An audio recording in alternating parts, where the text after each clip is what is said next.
এটা কবিতাই তেতিয়াহে সাৰ্থকতা পায় যেতিয়া এজন আবৃত্তিকাৰে কবিতাটিক ৰাইজৰ মাজলৈ সফলভাৱে নিব পাৰে।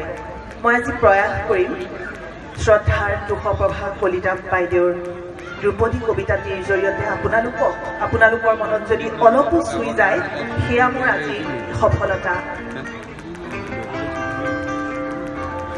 ধ্ৰুপদী।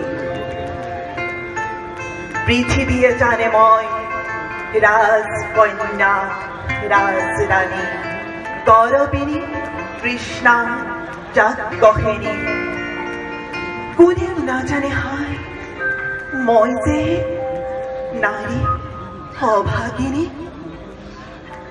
মই অতি সাধাৰণ নিয়তিৰ ক্ৰীড়নক সমাজৰ নিয়মৰ দাসী, কুৰুকুল বধূজত কুন্তী মাতৃ অম্বালিকা অম্বিকাৰ দল।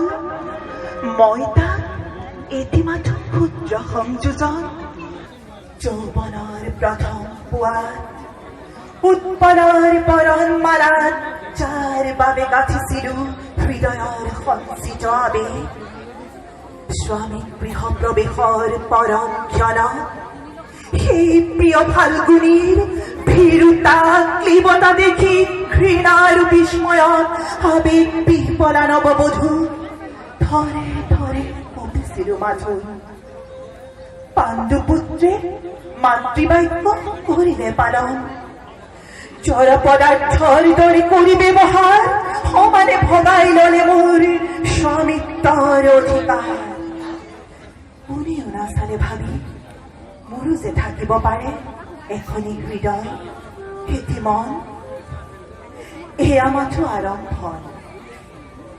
ধৰ্মপুত্ৰ ধৰ্ম যুধিষ্ঠিৰে যিদিনা ৰাখিলে মোক পণ ৰাজনীতি কলুষিত ঘৃণিত পাহাৰ, সেইদিনাই মিলি গল মাটিৰ লগত মোৰ নাৰীত্বৰ সতীত্বৰ যত অহংকাৰ। সেইদিনাই বুজি পালো ভালদৰে মই দাস দাসী ধন ৰত্ন ৰাজ্য আৰু ঐশ্বৰ্যৰ দৰে মই মাথো অতিৰিক্ত এখন সম্পদ মদমত্ত জোৱাৰী স্বামী। হয় মই যেন কেৱল শৰীৰ, তথাপি ভাগ্যক ধীৰাই সুখে দুখে বনে ৰণে বিপদে সম্পদে সংগ দিলো সেৱা দিলো দিলো বিশ্বস্ততা। 5 পাণ্ডৱক দিলো 5টি সন্তান, সিহঁতক দিয়া মোৰ আৰু একো নাই। পাণ্ডৱৰ আছে অহংকাৰ, বংশৰ গৌৰৱ আছে, আৰু আছে সৰ্বাংগত উজ্জ্বল ভূষণ মৰ্যাদা। সিহঁতেতো নিবিচাৰে নাৰীৰ হৃদয়। দ্ৰুপদী সুভদ্ৰা চিত্ৰাংগদা উলুপিৰ পেলত শৰীৰ অৰ্জুনৰ জন্ম অধিকাৰ।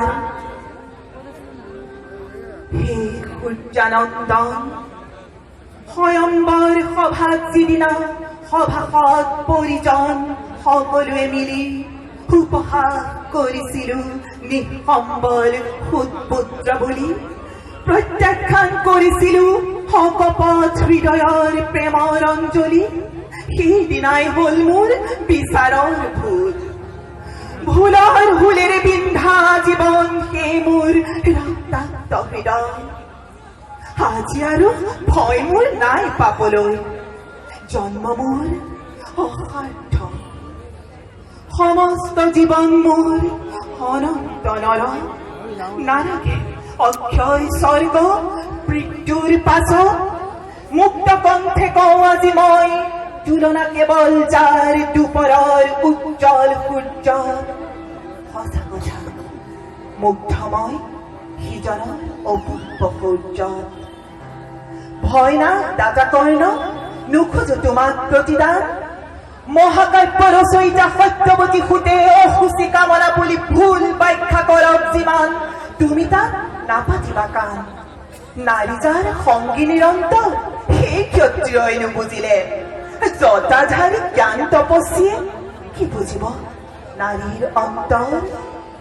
সুতপুত্ৰ তোমাৰ কাষত মই ৰাখি গলো প্ৰেমাঞ্জলি মুগ্ধ হৃদয়ৰ। ধন্যবাদ।